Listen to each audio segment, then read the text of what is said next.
as we're covering the rest of lesson 1.7 today, let's kind of just do a quick review of what happened every time you solved an absolute value equation yesterday. How many solutions did you get, John? 2. Everyone yielded 2 solutions, didn't it? Okay. Because once we got the absolute value expression isolated, then it was equal to what kind of a number? What was true every single time? A positive number. You probably didn't even recognize that. But it was always equal to a positive number. And then you said to yourself, oh, in step B, I need to now set what is inside the absolute value bars. I need to take that expression and set it equal to the 2 numbers that have that positive distance. And so we always got 2 solutions. Well, that isn't always going to happen, though. So today we're going to explore what and why and what happens when we don't get 2 solutions. So our first one here, it says solve -8 equals the absolute value of x plus 2, and from that absolute value take 8 away. So do we need to do step A? Yes. Okay, so what are we going to do? We're going to add 8 to both sides. Okay, so let's get that 8 that is being added out of there so that we can isolate that absolute value expression. What's -8 plus 8? 0. 0. You know what? I got lots of students that also do this. When something cancels away on a side, they don't know what to do. Well, if you're dividing or multiplying and it cancels away, it becomes 1 probably. But if you're adding and subtracting and it cancels away, that's 0. 0 is legitimate. And now we have our absolute value expression by itself, don't we? Do we need to do anything else? Step A. No. Okay, ready for step B then. Okay, so this is really saying we need to find whatever we're solving x plus 2 for the distance of any numbers that have a distance of 0. Well, how many numbers have a distance of 0? It's one number, 0, right? So this is one of those times that our step B is only going to have one case. It can only have one case. It's going to be x plus 2 equals 0. And let's make that little note. Only one case for step B. And the reason being is because there isn't another number that has a distance of 0. Well, that means there can only be one solution then, right? It's Shelby. Like when we did yesterday, how there was like a positive and a negative. Will there ever be a negative, or like how will you know if it's like that? It's negative or positive? How will we know if it's only one case? Yeah, like when you make your cases, so your case will always be positive then, or like will it be negative? No, it's remember yesterday. Sometimes our second case was set equal to the opposite of that, right? Okay, well, if we were going to set up a second case here, it'd be like we have to set up a case of what's opposite to 0. What is the opposite of 0? 0. It is 0 itself. So 0 is the only number that is its own opposite, so that's why there's only one case. It's the only number that has this distance of 0. Okay. So if we have a positive number over there on the other side, but like 2, now we got 2 numbers that have a distance of 2, don't we? 2 and -2. So that's why there's 2 cases. Does that make sense? Okay, now we're ready to solve this. We need to subtract 2, correct? And our solution is x equals to -2. So sometimes you're only going to get one solution. And that sometimes is going to be, I'm hoping right now you're starting to gather those things in your brain that says, when I'm going to get one solution, that means the absolute value expression, isolated, is set equal to what? 0. I think you can count on this all the time. When the absolute value expression isolated is set equal to 0, you're only going to get one solution. Okay. So let's just check to see if it actually works. Okay. -2 plus 2. -2 plus 2. 0. What's the absolute value of 0? 0. What's 0 take away 8? -8. So we get -8 over here, we have -8 over there. Works out. Can you think of any other number that if you add it to 2, you're going to get 0? Because it seems like that's what we need to get, don't we? There are no other numbers, so it is the only solution. Any questions? Okay, well, let's check out the next one here. We have 3 plus the absolute value of x plus 4, and that is set equal to 1. Step A needs to be done. Okay, what do we got to do? Subtract 3. Okay, subtract 3 from both sides. And we're going to get our absolute value expression alone now. X plus 4 equals -2. Okay, are we done step A? Step B. We've got 2 cases. We're going to try and set up 2 cases. Okay, remember when we're setting up our cases, the things we have to set the x plus 4 equal to is any numbers that have a distance of -2. So what are we going to set x plus 4 equal to? 2? And -2. and -2? Really? No. Why not? Because I'm surprised that you said that, or? Nina? Why not? Because there's something getting added to x. There is something getting added to x to equal -2, but that's not really the reason. Do you think you have a We're reason, John? forgetting to take the bars off the side. Well, we want to take the bars off. That's what our next move is. It's step B, and we're trying to decide then would we write x plus 4 equals 2 and x plus 4 equals -2? Huh. Okay, hear me. Listen carefully to me. You're gonna have to tune in. I'm gonna say something that you're gonna follow. It's kind of like, one of those. She's my cousin and he's a cousin to so and so, and they try and follow that. This is okay. We're looking for something. We are looking for something that we can set x plus 4 equal to that has a distance of -2. There's no such thing as a distance of -2. There is no such thing as a distance of -2. We can't have negative distance, can we? Didn't we decide we never talk about distance in negative terms? So a negative number can have an absolute value. We can take the absolute value of a negative number, can't we? But are we taking the absolute value of a negative number? No, we're saying the absolute value of something has to be negative. Can distance ever be negative? No. So we're going to put that. Distance cannot, I'm going to use my finger, I guess. Doesn't like the pen. Distance cannot be negative.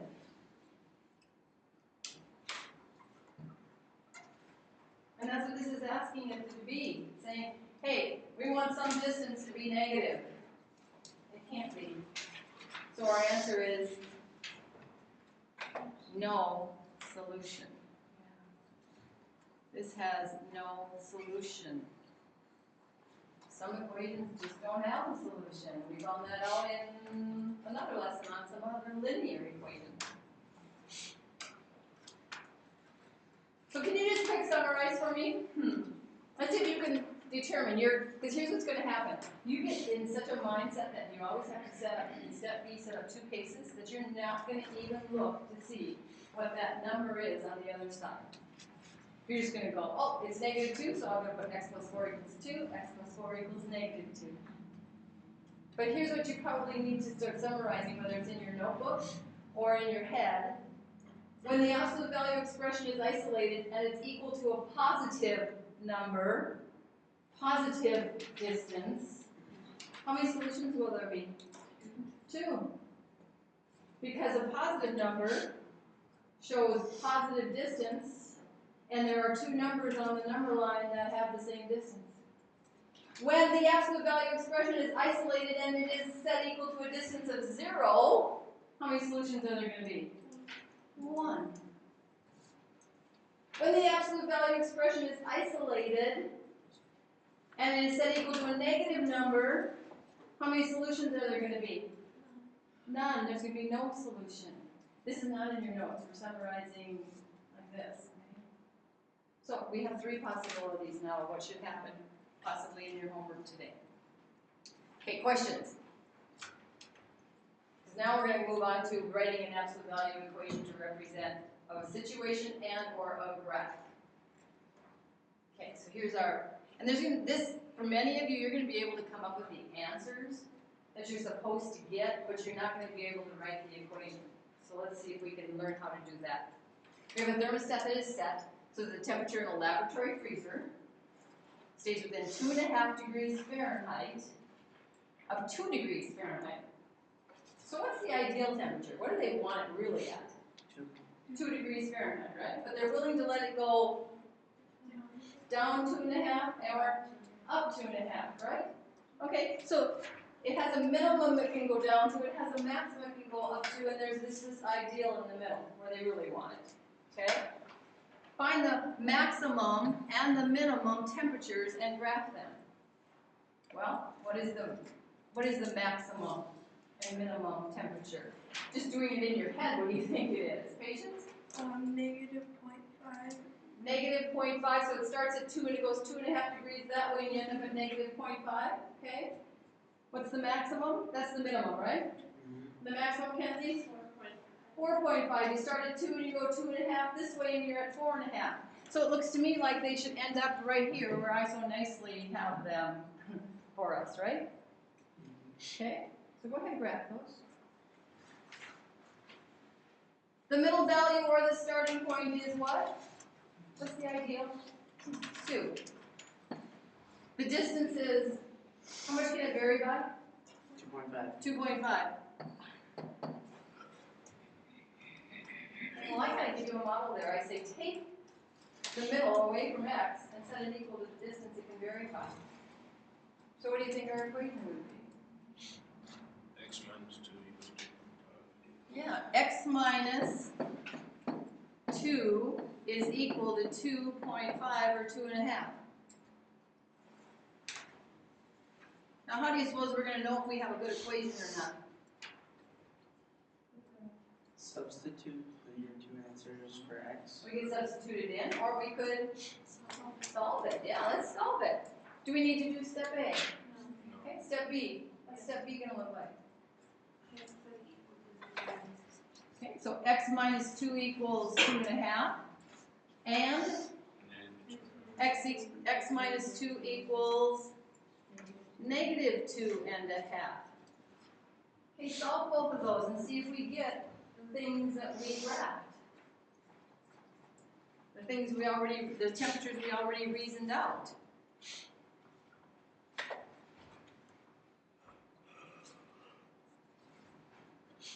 Yeah.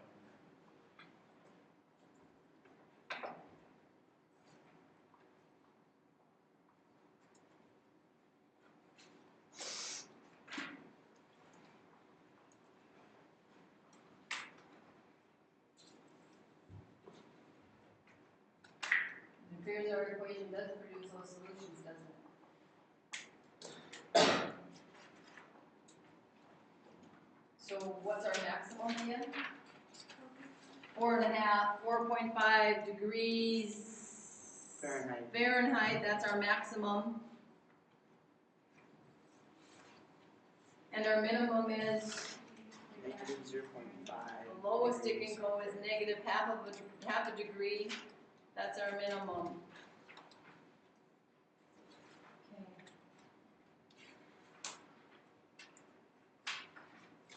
So when they tell you in your homework or on a quiz or whatever to write an absolute value equation to find things, even though you can do it another way, you have to learn how to be able to represent it as an absolute value. Anybody have questions on this one? Okay, now when you need your book open to page 57, we're going to do number 13.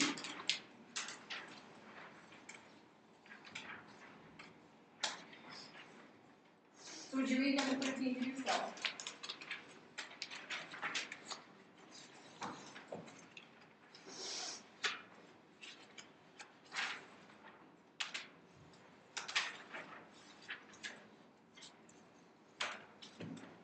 Somebody summarize in your own words what it's saying, telling us. Just don't repeat the problem. Tell me what kind of information it's giving us.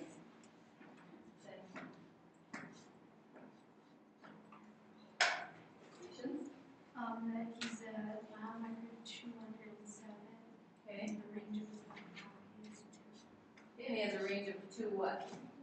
2 miles on his walkie-talkie. Okay, and they're asking us to find the, what are they asking us to find? The minimum and the maximum. Okay, how many of you already know the answer to that without even setting up an absolute value equation? Yeah. What are those mile markers? 205 and 209. 205 and 209. 2 miles past would be mile marker 209. 2 miles back would be mile marker 205. But we have to set up an absolute value equation to get it. So I'm thinking that it might be kind of nice just to have a picture of the whole thing. The ideal value, the 2 mile markers. We think we're going to end up at 205 and 209. But we need to write an equation that will get us that actually when we solve it. So go ahead, try. See if you can get an equation that will solve for 205 and 209. Remember we got that model on the front, if you want to revert back to that.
So when you're done solving your equation, it better be 205 and 209, right?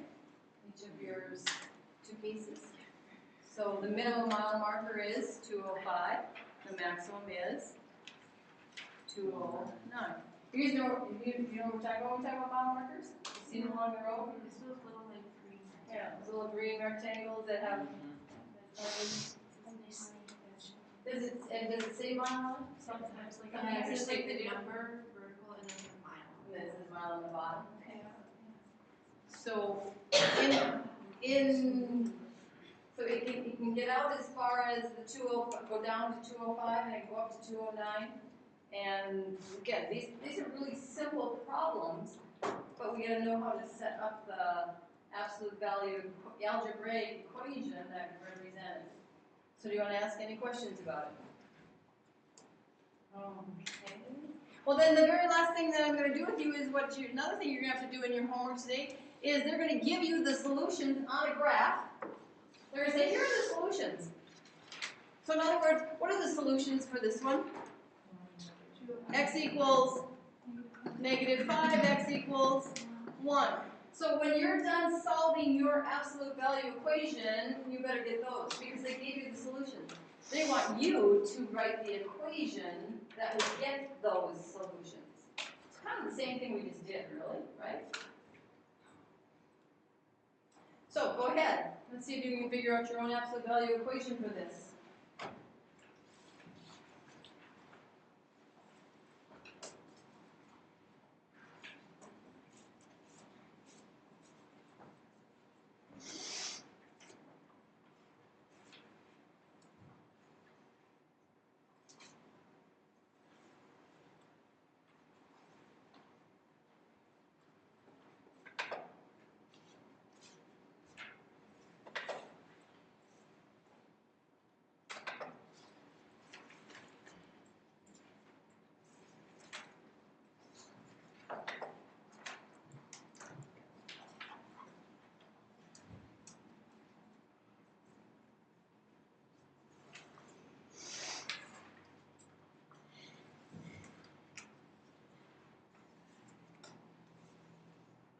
After you have your equation solved, and make sure you actually get those solutions. Because if your equation does not produce those solutions, then something's wrong with your equation. Or maybe something's wrong with solving, I guess, is a possibility also.